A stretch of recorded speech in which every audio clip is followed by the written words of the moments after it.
Bienvenue à chacun et à chacune d'entre vous. Mon nom est Paul-André Durocher, je suis l'archevêque de Gatineau.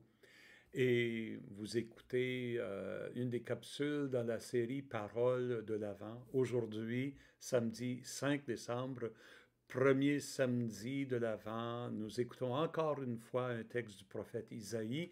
La liturgie nous propose comme première lecture un texte tiré du 30e chapitre d'Isaïe, les versets 19 à 21, 23 à 26. Encore une fois, Isaïe présente au peuple une prophétie pleine d'espérance, après avoir menacé, après avoir annoncé le danger qui guette Israël, parce que Israël est en train de se tourner, de s'éloigner de Dieu, de ne pas mettre sa confiance en Dieu. Isaïe dit, mais Dieu va quand même prendre soin de vous. Malgré votre résidence, malgré vos infidélités, Dieu va revenir vers vous. Ainsi parle le Seigneur, le Dieu saint d'Israël. Peuple de Sion, toi qui habites Jérusalem, tu ne pleureras plus jamais. Le peuple est en train de vivre une situation très pénible, menacé par des puissances ennemies. Isaïe annonce ce message d'espérance. Il dit, à l'appel de ton cri, le Seigneur te fera grâce. À l'appel de ton cri, le Seigneur te fera grâce. Nous entendons un écho du livre de l'Exode, quand Moïse rencontre Dieu au buisson ardent. Le peuple d'Israël, les Hébreux qu'on les appelait à l'époque, les Hébreux sont en Égypte. Ils sont réduits à l'esclavage. Ils souffrent sous l'oppression de l'esclavage. Et Dieu, qu'est-ce qu'il dit à Moïse? J'ai entendu, oui, j'ai entendu le cri de mon peuple. Alors ici, Isaïe, plusieurs siècles plus tard, est en train de dire, de la même façon que Dieu a entendu notre cri lorsque nous étions esclaves, aujourd'hui, Dieu va encore entendre notre cri. Il va intervenir, il va répondre. Le Seigneur te donnera du pain dans la détresse et de l'eau dans l'épreuve. Pensons au désert quand ils ont traversé le désert pour venir vers la terre promise. Dieu a fait jaillir l'eau de la montagne. Il leur a donné le pain de la manne. Il dit, le même Dieu qui s'est penché sur vous dans sa miséricorde alors que vous erriez au désert, ce même Dieu va vous donner aujourd'hui du pain dans la détresse et de l'eau dans l'épreuve. Et celui qui t'instruit ne se dérobera plus et tes yeux le verront. C'est Dieu lui-même qui instruit son peuple. C'est Dieu qui leur donne son alliance, qui leur indique le chemin de la vie. Moïse leur avait dit dans le livre de Deutéronome, voici, il dit, je mets de vous la vie et la mort, choisissez la vie, soyez fidèles à l'alliance. Voici le chemin qu'il faut prendre. Oui, tes oreilles entendront derrière toi une parole, voici le chemin, prends-le. Et cela que tu ailles à droite ou à gauche. Si vous connaissez un peu le livre des psaumes, dans le premier psaume, il y a cette description du chemin du juste qui va vers la vie. Dieu connaît le chemin du juste, mais le chemin de l'impie se perdra. Le chemin du méchant se perdra. En d'autres mots, il y a un chemin qui mène vers la vie et Dieu nous indiquera, nos oreilles l'entendront, derrière nous, une parole. Dieu nous parle dans notre cœur. Il nous éveille au bon chemin. Voici le chemin, prends-le. Il y a une espèce d'intimité qui est nommée ici. C'est Dieu lui-même qui vient nous enseigner. Et là, Isaïe dit, et quand Dieu fera ça, toute la nature va collaborer à l'œuvre de Dieu. Le Seigneur te donnera la pluie pour la semence que tu auras jetée en terre, et le pain que produira la terre sera riche et nourrissant. Ça va être un pain merveilleux que vous allez manger. Et ton bétail ira paître ce jour-là sur de vastes pâturages, pas des petits prés, non, de grands pâturages. La nature, la campagne sera un vaste pâturage. Les bœufs et les ânes qui travaillent dans les champs mangeront un fourrage salé étalé avec la pelle et la fourche. Il semble que le fourrage salé, c'était le meilleur fourrage pour les animaux. C'était un délice pour les animaux que de manger ça.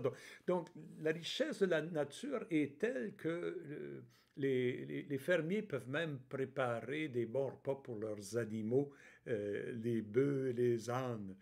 c'est vraiment une image de surabondance pour le peuple. Sur toute haute montagne, sur toute colline élevée couleront des ruisseaux au jour du grand massacre quand tomberont les tours de défense. Mon Dieu, qu'est-ce que ça vient faire là, ce jour de grand massacre? Ben, c'est toujours le message d'Isaïe. Pour que le bien règne, il faut que le mal soit détruit. Et pour que le mal soit détruit, Dieu doit venir intervenir. Et c'est là les tours de défense, les fortifications sur les montagnes s'écrouleront et tout ça sera remplacé par quoi? Par de l'irrigation, par de l'eau qui coule. La lune, et puis là, Isaïe va encore plus loin, les cieux eux-mêmes collaborent à l'œuvre de Dieu. La lune brillera comme le soleil, et le soleil brillera 7 fois plus, autant que 7 jours de lumière, le jour où le Seigneur pansera les plaies de son peuple et guérira ses meurtrissures. Cette image de la lune, du soleil qui brille sur le peuple et qui éclaire, est vraiment une image de renouvellement de la création.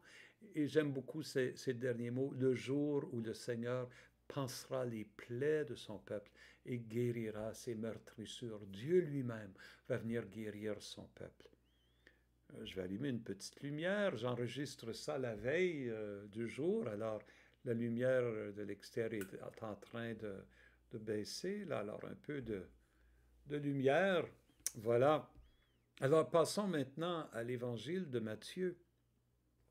Nous lisons de Matthieu la fin du chapitre 9, le verset 25, et le chapitre 10, les versets 5 à 8. Et comme depuis le début de l'Avent, le début de cette semaine et jusqu'à jeudi prochain, l'Évangile est toujours choisi en fonction du texte d'Isaïe pour montrer comment Jésus vient accomplir la prophétie du prophète. En ces temps-là, Jésus parcourait toutes les villes et tous les villages, enseignant dans leurs synagogues, proclamant l'Évangile du royaume et guérissant toute maladie et toute infirmité. Voyez ce résumé du ministère de Jésus en Galilée. Chaque aspect est un reflet des prophéties d'Isaïe. Qu'est-ce qu'il fait? Il proclame l'évangile du royaume. Quel royaume? Le royaume de Dieu. Il est le roi qui vient inaugurer la restauration du royaume de Dieu. Donc, il proclame cette bonne nouvelle du royaume en guérissant toute maladie et toute infirmité. On vient de lire dans Isaïe, ce jour-là, Dieu guérira vos blessures, vos meurtrissures. Alors, en Jésus, c'est Dieu qui vient vers nous faire ça. Voyant les foules, Jésus fut saisi de compassion envers elles, parce qu'elles étaient désemparées et abattues comme des brebis sans berger. Oui, Jésus est le nouveau roi, mais c'est un roi plein de compassion qui est plus un berger qu'un gouverneur. Vous voyez, quelqu'un qui se penche, qui est proche des gens. Comme j'ai dit dans la lecture d'Isaïe, il y a comme une intimité qui est manifestée ici. La tendresse de Dieu se fait toute proche. Jésus est comme ce berger. Et là, il se tourne vers ses disciples. Il dit, « La moisson est abondante, mais les ouvriers sont peu nombreux. Priez donc le maître de la moisson d'envoyer des ouvriers pour sa moisson. » La moisson était une image de ces derniers jours, de ces derniers temps où le mal serait détruit et le bien pourrait s'épanouir.